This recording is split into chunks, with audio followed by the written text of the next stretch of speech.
Time for the band. And I got to get my slides going here. But I am Reverend Linda Jackson. I use she, her pronouns. And before I jump into our monthly theme, being resilient, I want to mention that tomorrow is Earth Day. And in our teaching, in New Thought in general, and Science of Mind specifically, everything in the physical realm is God made manifest. Earth is a living being, and from that place, every day should be Earth Day, right? Honoring Mother Earth, Gaia. And I'm giving a public service announcement, and I have told Connie several times, and most of you in the room, don't start counting my 20 minutes until I get done with this. So the CSL Sacred Activism Committee is offering some special activities for Earth Day, and I think it's important for us to know and to be related to the larger organization. There's a prayer-a-thon, all kinds of presenters, musicians, inspiration, meditation, all kinds of things. And if you go to csl.org/sacred-activism, you can see the schedule, all the different things. There's multiple different committees participating. There's also a PDF there of Reverend David Alexander's article that he wrote in Science of Mind magazine on global warming. So I think it's important for us, or it was on climate, I guess, that was the title. And I did ask practitioner Denise online to share those links with you and to share the PDF. And I'm digressing for a moment. I'm remembering when I was a kid, and I think it was Mother's Day, and I swear my brother made me do it. Made me ask my mom and dad, why wasn't there a Kids' Day? And they were like, because every day is Kids' Day. And so I'm sort of feeling the same way about Earth Day. Every day is Earth Day, right? And as I was having that thought, I received an email from Charles Betterton, who is one of our online community members. You don't see him here in the room, but he's regularly there online. And I received an email from him about his organization where they do celebrate Earth Day every day. And they have what they call mindful earthisms. They have a Living Earth guide. It's available there on their website, earthism.space. And hello, Charles, I'm sure you are there today, and maybe you can add some additional links into the chat. And I share all this, yes, because it's Earth Day, but also because if we do our personal healing work, our spiritual growth work, and we begin to heal within, and then we come together collectively for this healing, I believe we heal all that ails the earth. It's all a connection. It's all a part of us, right? So we're meant to live lives of abundance, wholeness, the freedom, and this includes taking care of our earth. So that is the end of my public service announcement, if you want to start timing. But, you know, it's within our own limiting beliefs. If we talk about our metaphysical, our New Thought perspective, it is only within our limiting beliefs that we experience adversity, right? If we're honest and willing to look at the content of our thoughts, our minds, honest and willing to look at how we're being, our behaviors, if we're honest and willing to change, we can live freely and fully. Yes? Yes? Are you with me? Okay. So, today I'm talking about a wholehearted life. And it's from Brené Brown's book, The Gifts of Imperfection. And it is an amazing guide for self-discovery. You know, every month or two when we get the different books, I just love that I get to take a dive into it. Y'all think that ministers get up here because they know something, and it's not true. Ministers get up here because they do the deep dive in the book just like you do, and we get to out ourselves and experience growth. That's what I love about my job. I get to keep growing.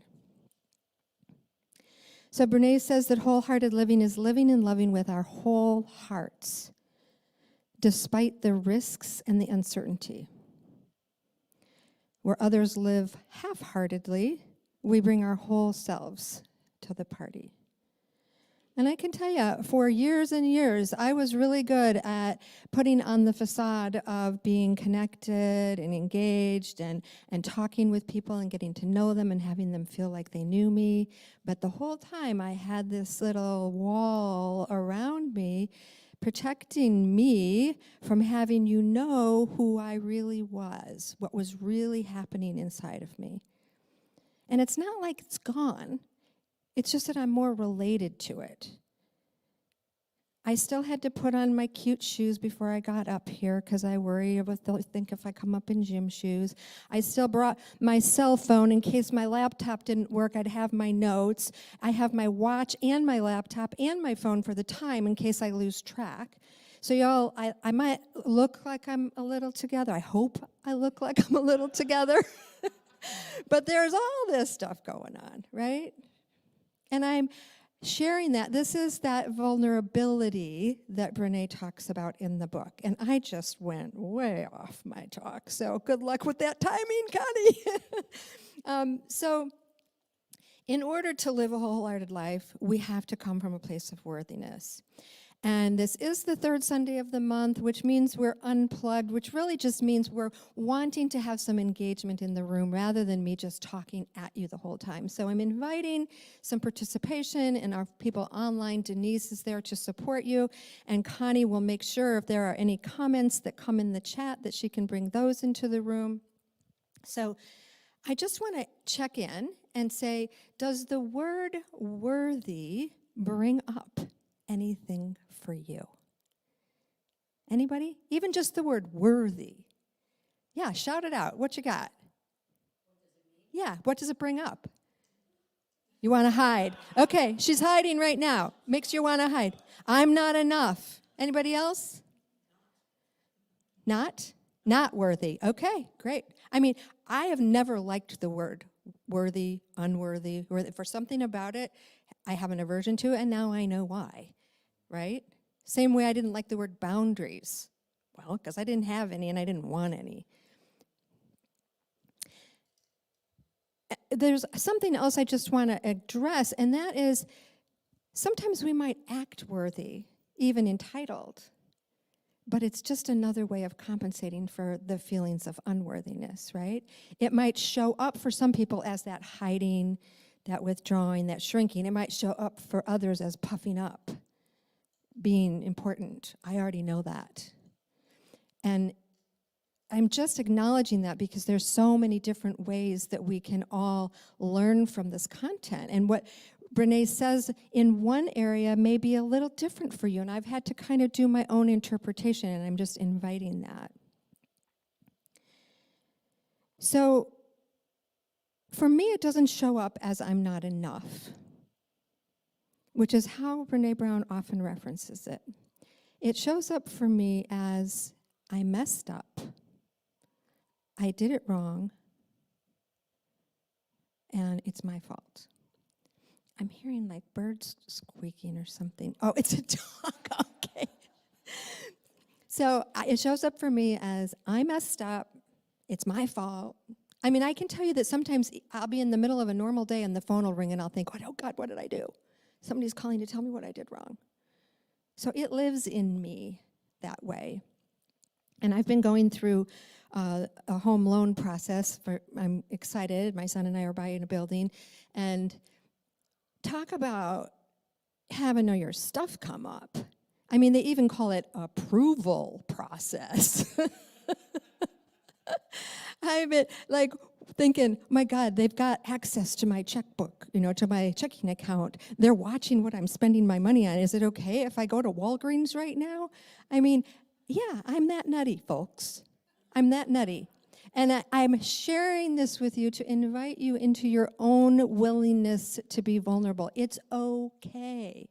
It's okay. And as the quote said, when we feel seen and heard, when we are in a conversation with someone where it's okay to be vulnerable, that's where true connection comes from. And that's where the authenticity is, and that is the sort of counterpart to shame. But the way it shows up for me as that I messed up, I did it wrong, it's my fault, is what Brené calls guilt.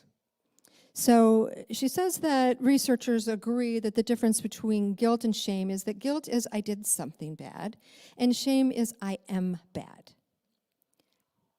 Again, it's helpful to know this, but the error thoughts that I have are that somehow my being loved is dependent on you thinking I'm doing a good job.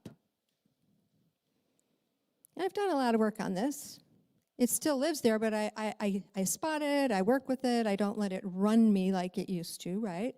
But my particular experience is that the guilt and the shame are conflated, because if I need you to think I'm doing good in order to feel worthy, then my shame comes from when you think I might have done something where I didn't do it quite right? So it's like I have both guilt and shame at the same time. I'm not sure if I'm making sense there, but it's conflated. And again, I want you to just consider when you're reading something, there's truth in it, but it might apply to you a little bit uniquely, right? For me, it starts usually with some kind of an adrenaline thing in my body. I feel and that's how I know, okay, watch yourself here. You're letting something freak you out.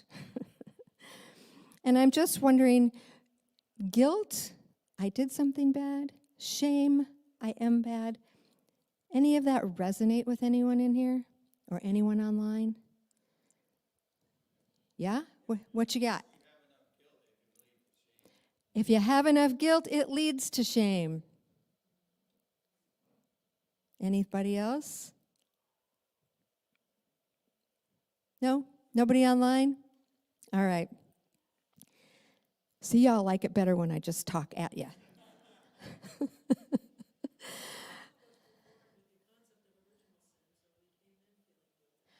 Oh, okay. Judy says some of us were born with the concept of original sin, so we came in feeling guilty.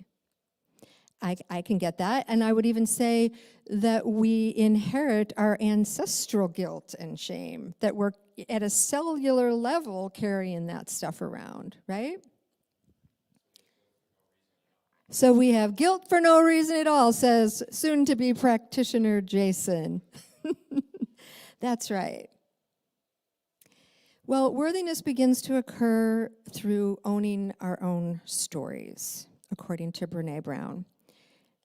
And I add, it occurs through meditation and prayer and spiritual practice, remembering the wholeness and the perfection of our being.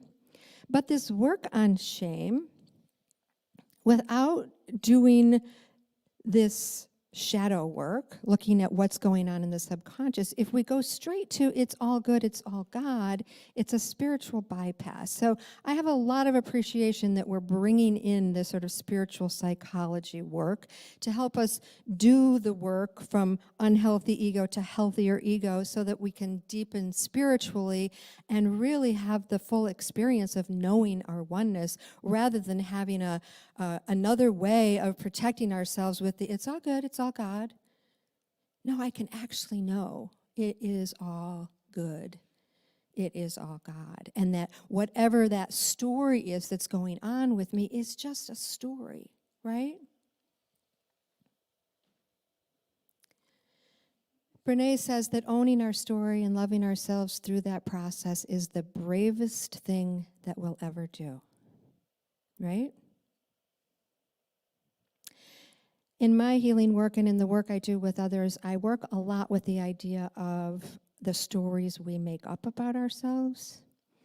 And Brené is actually talking about the stories of what actually happened in our lives. You know, the families we came from, the experiences we've had, the mistakes we've made. And I'm thinking we need to own both what actually happened and the stories we made up about what actually happened. But the focus, either way, has to be on loving ourselves through that process. And that is what resiliency is. And owning our stories is the beginning of the path to living a more wholehearted life. In order to own our stories, we have to do the work. We have to do that self-inquiry, that self-examination. And like I said, I always feel it in my body first when something's up. That's my signal to do the work. Look inside. Check in. What am I really doing? What am I really thinking? What am I really feeling? What am I making up? What's here for me? Where's my growth? What's the learning in this situation? And Carl Jung says, whoever looks outside dreams, whoever looks inside awakens. And when we look out here in the dream, we're, like Reverend Jackie said, that, you know, the spiritual truth with a capital T is the spiritual perfection that's within us, right? Not to be confused with the perfectionism that Brené Brown is talking about, which is the dream. Perfectionism is part of the illusion and the dream of what's out here. The truth is we are whole and perfect, but we can't bypass and go right to I'm whole, perfect, complete without noticing what is this thing that is making me feel like this? What is the thing that makes me walk around acting like you know me and you don't really know me? Or however it's showing up. Because that's just one of the ways it's shown up for me. So not to confuse the spiritual perfection with perfectionism. And when we begin doing the work of connecting and being vulnerable and sharing, there are all these people that we might encounter trying to do the work with, having an experience with, or we might be the person of someone trying to share with us. And these are the things not to say. And I'm just going to run through this. If you've ever experienced someone doing this to you or responding to you this way, or if you have found yourself responding this way to someone, right? These just add to the shame cycle. The I feel sorry for you. It's sympathy instead of empathy, right? Empathy is, I get it. I've been there. Oh my God, I've had that experience, right? You should feel shame. I can't believe that you did that. I can't believe it, right? There's a disappointment. You're supposed to be the pillar of perfection. I mean, a lot of us experience that with our families. There's the, you've let me down. It's also disappointment and judgment. And there's the, this feels terrible. Who can we blame? And maybe they're blaming you or them or someone else. They want to go to this point of releasing or relieving the visceral feeling of shame, so they try to deflect it through blame. And then there's the let's make this go away, minimizing and avoiding. I own that I have done this with my kids. I realized this before reading this, but this is reminding me. Because I am uncomfortable with their discomfort, I'm wanting them not to feel it, so I'm kind of minimizing or acting like it's not really happening, which is so unfair. It's a different kind of abuse to minimize someone's experience. And then there's the one-upmanship. If you think that's bad, you should hear what happened to me. And then the number 7 there is don't upset people or make them uncomfortable. And they're referring to, like, if you're in a position where you have held someone accountable for something, maybe someone was marginalizing someone else and you actually stood up for it, and then you get the response of, well, you should know better not to talk to your boss that way. Instead of saying, wow, I'm proud of you for standing up for what you believe, right? And then there's number 8, I can fix this and I can fix you. Advice giving and problem solving. Anybody having anything come up here? What you got, Rob?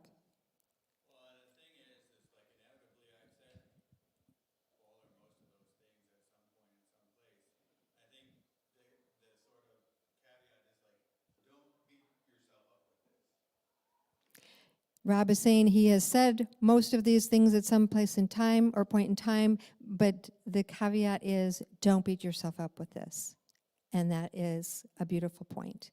We're not doing this work to hurt ourselves and to shame ourselves and to create more guilt and shame. We're doing this to wake up to, oh, that's what's happening here, right? What do you have?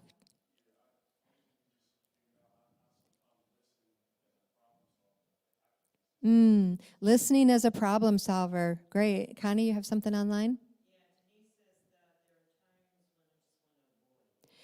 Denise online says there are times when I just want to avoid. All right. Seems like we're all in this together. I think we have all done all of these things or experienced other people doing these things in return, right? When we're looking for compassion, when we're looking for that connection, we need someone who is rooted in their own work and able to bend with the situation, right? Someone who knows our strengths and our weaknesses and embraces us anyway. And Brené says it's about connecting with the right person at the right time about the right issue. And a simple way that I often state this is only share with people who can hold it for you, right? So in the Gifts of Imperfection, there are 10 guideposts for wholehearted living, and this graphic is from the BrenéBrown.com website. There's lots of resources on there, and there's a wholehearted inventory that's electronic. You can fill in, answer the questions, and it will give you a report of where you are in relationship to each of these guideposts. All the guideposts are interconnected and all related. They sort of intertwine. And my job today is to take the first two, the letting go of what people think, cultivating authenticity, letting go of perfectionism, and cultivating self-compassion. And I look forward to the rest of the weeks ahead where we're looking at numbing and powerlessness, scarcity and fear of the dark, the need for certainty, comparison, exhaustion as a status symbol, and productivity as self-worth. And another one that could have been for me. I won't be surprised if I'm speaking that month too. Anxiety as a lifestyle, self-doubt and supposed to, being cool and always in control. But the cultivating side of that one is laughter, song, and dance. So we're gonna explore a little bit of that later. So again, I'm focusing on guideposts 1 and 2. And as usual, the universe conspired to give me a guidepost that was very relevant for me. Letting go of what people think. That is something I would love to say is not mine, but it is mine. And it's so interesting because when I think about how I was raised, my mother really did do a lot of reinforcing of, don't follow along with other people. You have your own mind. Do what you think is right. Follow yourself. But there was this judgment underneath it, and that's the thing that I took on. Was that, but if I'm not doing it right, then I am wrong, right? And I know that when I'm doing things the way she likes it, I feel a lot more loved. So that is my relationship to all of this. And I hope you all can hold that for me. So, letting go of what people think, is that a thing for anybody else? Okay, almost half the room. And Jason says the other half are denying themselves. Okay, here we go. What's that?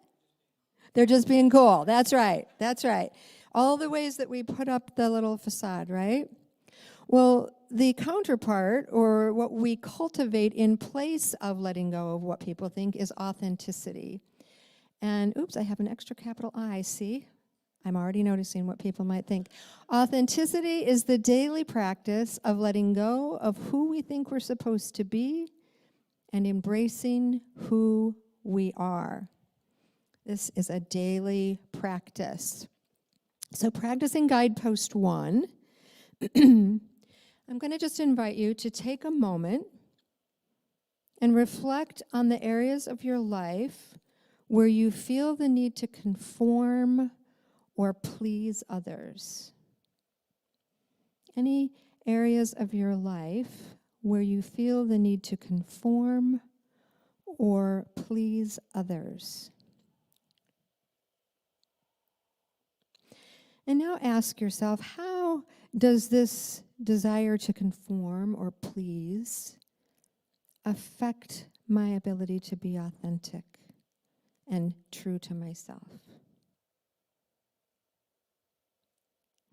Anybody? How does this desire to conform affect my ability to be authentic?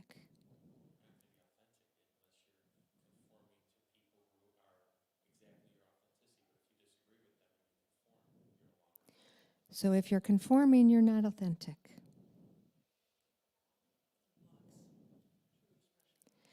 It blocks true expression. Connie.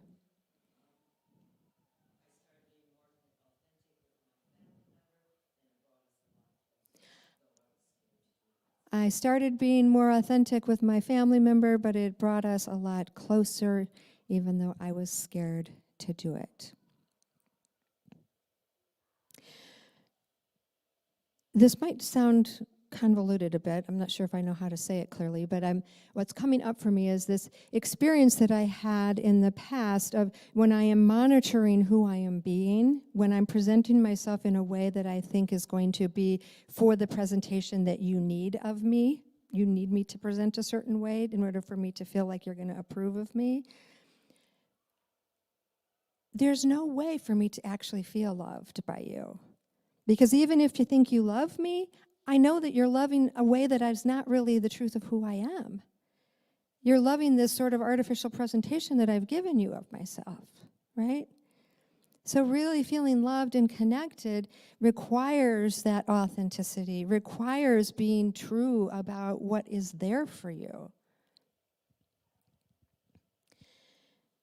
And it's important when we're doing this work to remember to be kind to yourself, to explore these emotions without making yourself wrong, right? Because that's just more of the shame.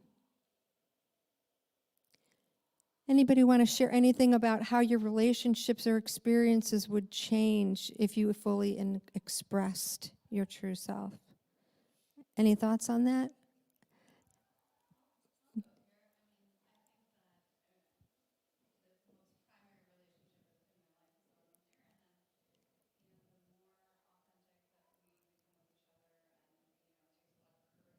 Yes.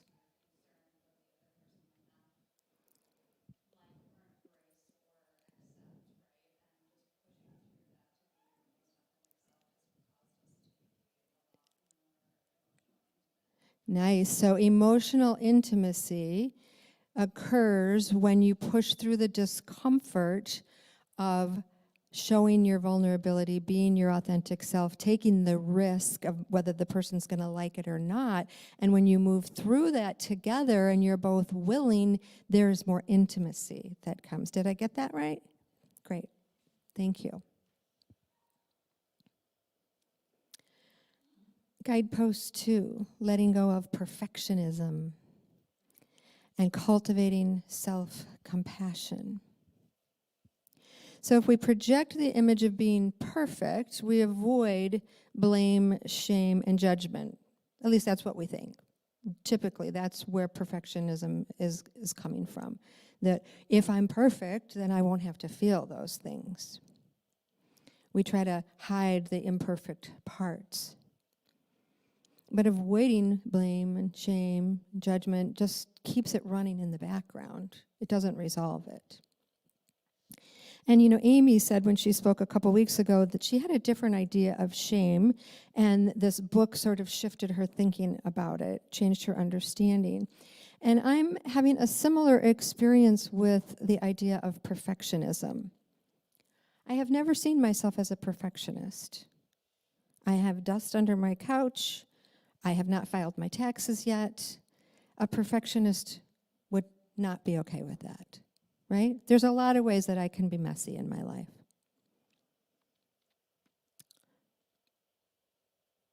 But the other perspective of perfectionism that I am beginning to understand is this same idea that maintaining the image of how you want to be perceived is a type of perfectionism.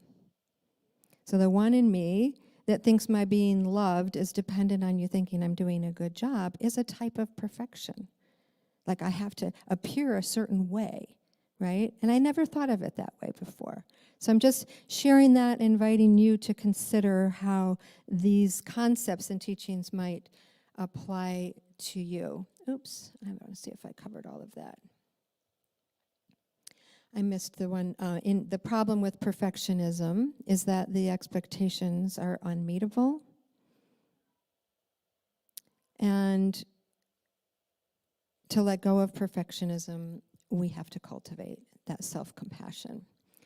And this is, according to researcher Dr. Kristen Neff, self-compassion has 3 elements. So the self-kindness, having warmth and understanding toward ourselves when we suffer or when we feel inadequate, rather than ignoring or self-flagellating. I used to do a lot of ignoring.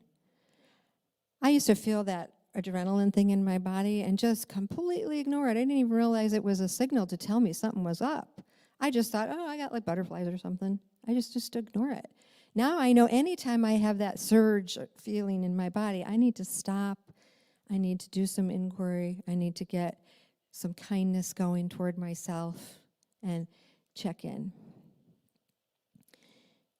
This common humanity is to know and understand that shame is a shared human experience.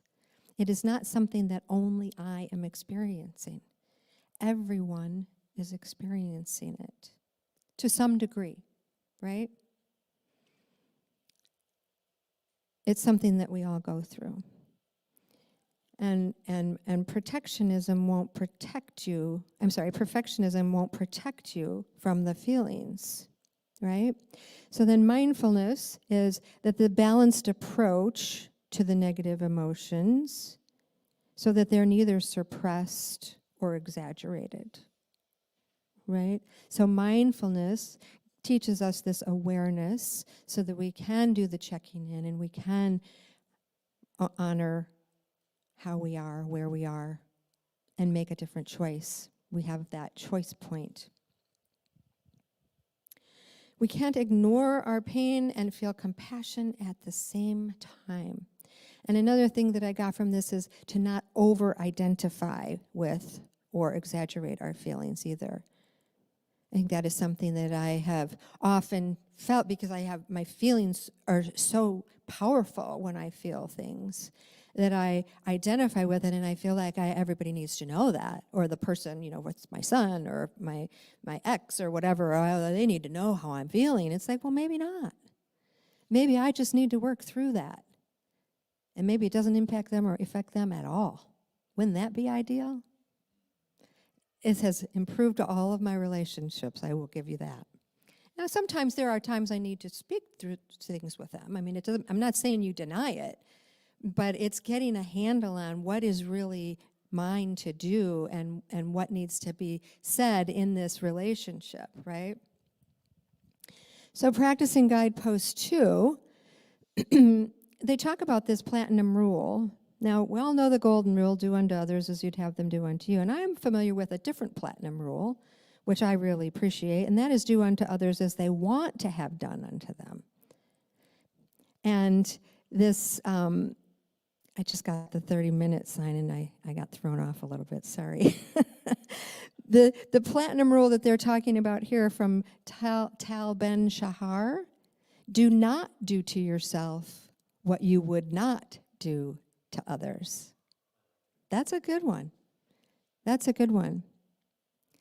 Pay attention when your perfectionist tendencies kick in, and choose what they are calling to be an optimalist, meaning that you're maintaining the effort on things you can control and embracing the constraints of reality, which sounds a lot to me like the serenity prayer. Grant me the serenity to accept the things I cannot change, courage to change the things I can, and the wisdom to know the difference. So I'm going to let you all off the hook with the next practice since we're close to time here. But I just want to wrap this up with the, being kind to yourself. You're human, like everyone else. Practice accepting what you're feeling without judgment. And something that works for me is I like to imagine myself as a child. What would you offer to a child, right? So I'm going to invite you into this for your work this week, to practice letting go of what people think. We've given you some tips on that. And to cultivate your authenticity, to practice letting go of perfectionism, and cultivate self-compassion. And I'm going to invite us into some prayer.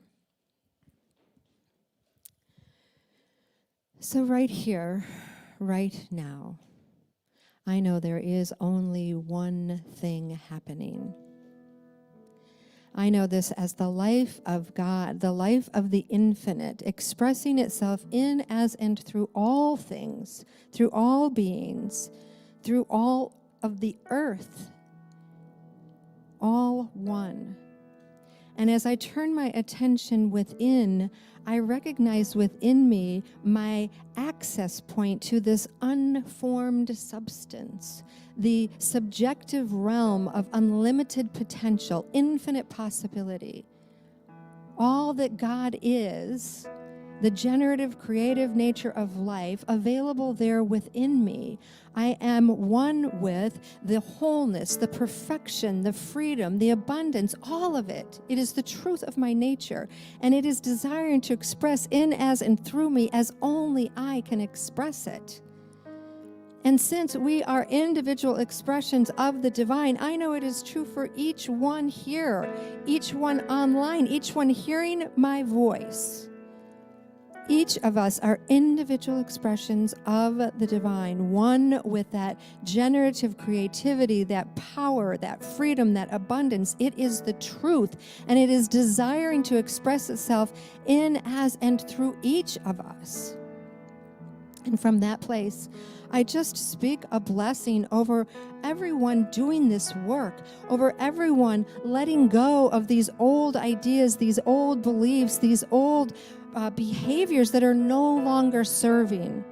I bless those behaviors. I thank those behaviors. I have gratitude for the parts of us that were in survival or coping or learning how to get through life. And I know it is no longer needed.